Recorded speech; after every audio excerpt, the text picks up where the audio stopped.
లలిత అక్షయ తృతీయ అన్ని బంగారు నగలకు తరుగులో 1% తగ్గింపు. వజ్రాభరణాలు క్యారెట్కు 4000 తగ్గింపు. గోల్డ్ కాయిన్స్ కు తరుగే లేదు. దీన్ని ఎట్లా అర్థం చేసుకోవాలో చంద్రబాబు నాయుడు గారిని అడుగుతున్నాం, ఆయన ప్రభుత్వాన్ని అడుగుతున్నాం.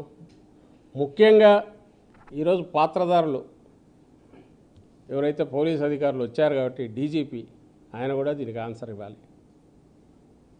దుర్మార్గం అందామా, దానికి మించి ఉంది.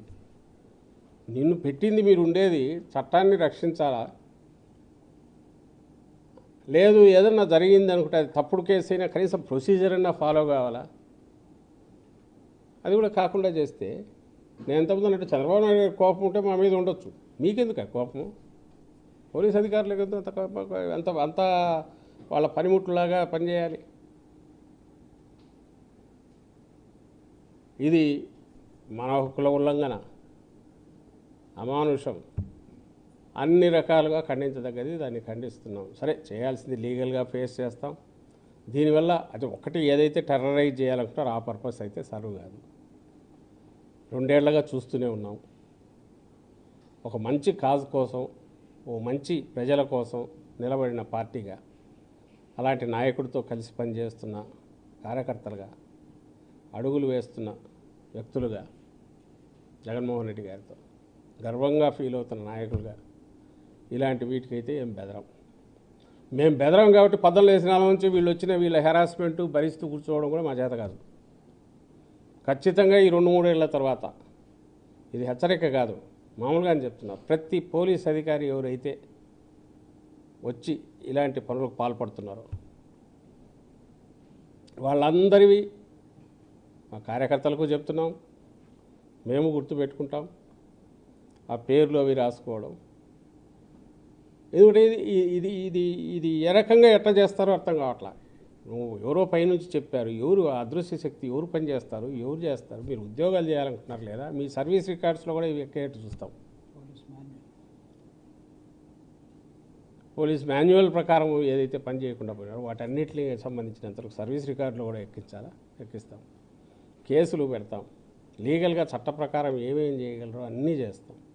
ఈరోజు ఏదో పై ప్రెజర్ కొంతమంది అనుకోవచ్చు, ఏం చేయాలో మా మీద ప్రెజర్ ఉందని అధికారులు అనుకుంటుంటే, ఆ ప్రెజర్కు మీరు రోజు లొంగితే రేపు మీ మొత్తం మీ భవిష్యత్తు, మీ సర్వీస్ ట్రాక్ రికార్డ్ కంప్లీట్ కూడా దాంట్లో ఆ మచ్చ ఉంటుంది, ఉండేట్టు చేస్తామనేది గుర్తుపెట్టుకోవాల్సిందిగా కోరుతున్నాం. వాళ్ళందరికీ స్పష్టం చేస్తున్నాను. మీరు పెట్టే కేసే తప్పుడు కేసు. ఆ కేసులకు సంబంధించినంత వరకు మినిమం ప్రొసీజర్ అన్న ఫాలో కాకుండా మీరు టెర్రరైజ్ చేయాలంటే చేయలేకపోతున్నామని మీకు తెలుస్తుంది. 2 ఏళ్ల నుంచి చూస్తున్నారు, ఎవ్వరు బెదరట్లే. పైగా రోజు రోజుకు ప్రజాభిమానం అట్లే పెరుగుతుంది జగన్మోహన్ రెడ్డి గారి మీద. కార్యకర్తల్లో ఉత్సాహం అలాగే ఉంది. It is writing on the wall. రాబోయేది వైఎస్ఆర్ కాంగ్రెస్ పార్టీ నెక్స్ట్ 2-3 ఇయర్స్లో ఎప్పుడు ఎలక్షన్లు జరిగినా అనేది కనపడుతుంది. అయినా మీకు అది కూడా బెరుకు లేదు అని అంటే మీరు ప్రిపేర్డ్గా ఉన్నారని అనుకోవాలి. ఇలా చేసేవాళ్ళు అందరినీ అనట్లే, ఎవరైతే వాళ్ళు చేస్తున్నారో వాళ్ళను. రెండవది, మీ డ్యూటీ మీరు సక్రమంగా చేయండి, ప్రొసీజర్ ఫాలో కాండి. మిగిలినవి ఏదైనా ఉంటే న్యాయస్థానంలో తేల్చుకోవడానికి మేము సిద్ధంగా ఉన్నాం. అలా కాకుండా ఇలాగే చేస్తే దీని ద్వారా ఏదో సాధించగలమని వాళ్ళు అనుకొని హెరాస్ చేస్తున్నామని వాళ్ళు అనుకుంటే వాళ్ళ కర్మ. దానివల్ల ఇంకా మా పట్టుదల పెరుగుతుంది ఇక్కడ ఉండేవాళ్ళది. అసలు ఏ సొసైటీలో అయినా వీటి నుంచి వచ్చేదే ఈ ఆగ్రహము, ఈ ధర్మాగ్రహం నుంచి, ఈ కోపం నుంచి వచ్చిందే ఆ స్ఫూర్తే ఓ సజీవమైన పొలిటికల్ పార్టీని, ఉద్యమాలను కూడా నిర్మిస్తుంది. ఒక రకంగా మరింత పటిష్టం కావడానికి ఇది ఉపయోగపడుతుంది. కాబట్టి ఒక్కటి, ఇలాంటి వాటి ద్వారా మేము బెదురుకునేది లేదు, భయపడేది లేదు. కానీ ఖచ్చితంగా గుర్తు అయితే పెట్టుకుంటాం, పేర్లతో సహా. ఈ పొలిటికల్ వాడు కంప్లైంట్ ఇచ్చిన వాళ్ళతో సహా, తప్పుడు కంప్లైంట్లు ఇచ్చిన వాళ్ళతో సహా వాళ్ళు రేపు చంద్రబాబు నాయుడు ఆయన కుమారుడు వాళ్ళు ఎక్కడన్నా ఉంటారు. వాళ్ళు ఇప్పుడే ఉండట్లే ఇక్కడ ఈ స్టేట్లో. వాళ్ళు వేరే స్టేట్ ఎక్కడ ఉంటారు, ఎక్కడున్నా వాళ్ళు తప్పించుకోలేరు. అలాగే వాళ్ళ పనిముట్లుగా పనిచేస్తున్న ఎవరైతే ఉన్నారో వాళ్ళు కూడా తప్పించుకోలేరు. ముఖ్యంగా బాధ్యతలు సక్రమంగా నిర్వర్తించాల్సిన పోలీసు వ్యవస్థ ఏదైతే ఉందో అది గాడి తప్పినాక కేవలం కక్ష సాధింపు చర్యలకు పాల్పడడానికి రాజకీయ నేతలకు వాళ్ళకు పొలిటికల్ హెడ్కు ఆయుధంగా పనిచేస్తున్న నేపథ్యంలో వాళ్ళు కూడా దీని రిపర్కషన్స్ ఫేస్ చేయాల్సి ఉంటుందని హెచ్చరిస్తున్నాం. అమరావతి కరప్షన్ సంబంధించి పెద్ద ఎత్తున ప్రచారం జరుగుతుంది. మావిగాన్ అనే సబ్జెక్ట్ వచ్చింది. ఈ నేపథ్యంలో ఏమైనా అరెస్ట్ జరిగిందా? ఇవన్నీ ఖచ్చితంగా అదే కాదు. ఈరోజు మీరు చూస్తే ఈ మత్స్యకారులకు సంబంధించినంతవరకు జగన్మోహన్ రెడ్డి గారి ప్రోగ్రాం ఈరోజు ఉంది. జువల్దీనకి వెళ్ళారు, వాళ్ళకు తెలుసు. అది ఒక చిన్న ఇది కాదు. అక్కడ what Chandrababu Naidu is doing in Juvaldinna, ఏదైతే జగన్మోహన్ రెడ్డి గారు మత్స్యకారుల కోసం ఇంత కోస్ట్ లైన్ మనకుండి లక్షలాది మంది డిపెండ్ అయిన ఆ ఫీల్డ్ రంగం ఏదైతే ఉందో గంగపుత్రులు సముద్రం మీద డిపెండ్ అయ్యి వాళ్ళ జీవనోపాధే కాకుండా మన ఎకానమీ కూడా కంట్రిబ్యూట్ చేస్తున్న నేపథ్యంలో దాన్ని విపరీతంగా బూస్టప్ చేయడానికి అవసరమైన రకంగా ఫిషింగ్ హార్బర్స్ కానీ ఫిష్ ల్యాండింగ్ సెంటర్లు కానీ ఇవి ప్లాన్ చేసి దానికి సంబంధించి వాల్యూ యాడెడ్ ఇవి చేయడానికి వాటి రిపేర్ ఎవ్రీథింగ్ సెల్ఫ్ కంటైన్డ్ ఇది తయారు చేసి దానికి ప్లాన్ వేసిన నేపథ్యంలో అలాంటి దాన్ని కంటిన్యూ చేయాల్సింది పోనిచ్చి ఉన్నదాన్ని ప్రైవేటైజ్ చేస్తున్న చంద్రబాబు గారి దీనికి ఆల్రెడీ ఆగ్రహంతో ఉన్న అక్కడ దీనికి వాళ్ళతో మాట్లాడడానికి దానికి వ్యతిరేకంగా వైఎస్ఆర్సీపీ నిలబడుతుందని చెప్పడానికి జగన్మోహన్ రెడ్డి గారు అక్కడికి వెళ్తున్నారు. రెండవది వీక్ పాయింట్ వాళ్ళది. అక్కడ తమిళనాడుకు సంబంధించిన బోట్లు ఏవో వచ్చేసి అక్రమంగా వాటిని ఆపాల్సిన సెక్యూరిటీ పోలీసులు వాళ్ళు చేయకపోగా వీళ్ళు చొరవతో పట్టుకుంటే వీళ్ళు దొంగల మాదిరి వీళ్ళు కుమ్మక్కై పోలీసులు వాటిని రిలీజ్ చేయించి అక్రమంగా పంపించడం. వస్తే ప్రభుత్వం ఎక్కడా పని చేయదు. ఇప్పుడు నేను చెప్తున్నా, ఇంతకుముందు చెప్పిన అరెస్ట్ అయినా ఇంకోటైనా అసలు ఇది ప్రభుత్వం ఉండేది దేనికి? పోలీసు వ్యవస్థ ఉండేది దేనికి? వీళ్ళు ప్రొటెక్ట్ చేయాల్సిన వాళ్ళు వీళ్ళే గుండాలలాగానో వీళ్ళే అసాంఘిక శక్తుల్లాగానో పనిచేస్తే ఈ ఏదో ఏ రకంగా సొసైటీ సక్రమంగా ఉంటుంది. దానికి రోజు రోజుకు అలవాటు చేసి అది ఒక దాన్ని ఏమంటారు ఆ వ్యవస్థనే ఆ రకంగా తయారు చేయడంలో చంద్రబాబు నాయుడు అనుసరిస్తున్న కొత్త కొత్త పద్ధతులు చూస్తుంటే ఒకసారి అది గాడి తెప్పక మళ్ళీ ధరలోకి రావడం కూడా కష్టం. అలాంటి పనులు చేస్తూ వస్తున్నాడు ఆయన. అందులో ఇది కూడా అంతే. మత్స్యకారులది అక్కడ బోట్లో వదిలేసినందుకు పోలీసుల మీద కేసు పెట్టాలా, ఎఫ్ఐఆర్లో ఉంది, వాళ్ళని అరెస్ట్ చేయాలి, వాళ్ళని సస్పెండ్ చేయాలా, యాక్షన్ తీసుకోవాలి. అది కాలా.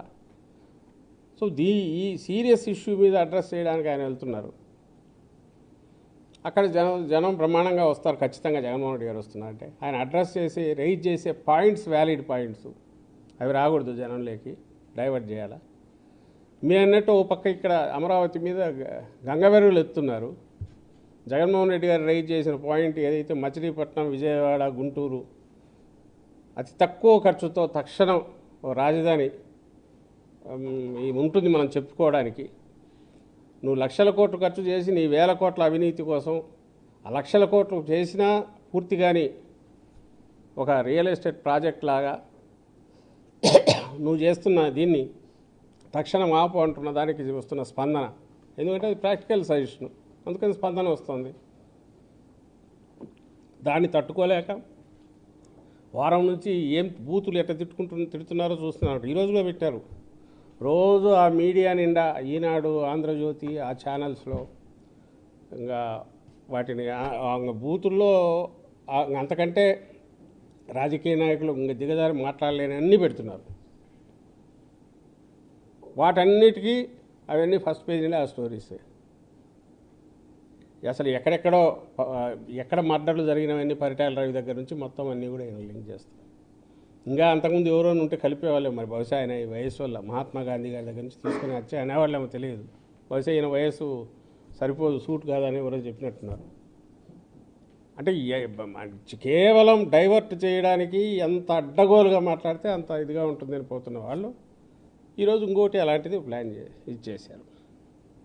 మాకు తెలిసిన దాని ప్రకారం చంద్రబాబు చేతిలో కత్తి పెట్టిన ఒకటి వచ్చిన దానికి అదే అని అనుకోవాలి. మీడియాలో వస్తున్న దాన్ని బట్టి ఒక కేసు ఎక్కడో పెట్టి దానికి ఈయన లింక్ చేయాలి, శ్రీహరిని అని పెట్టినారని.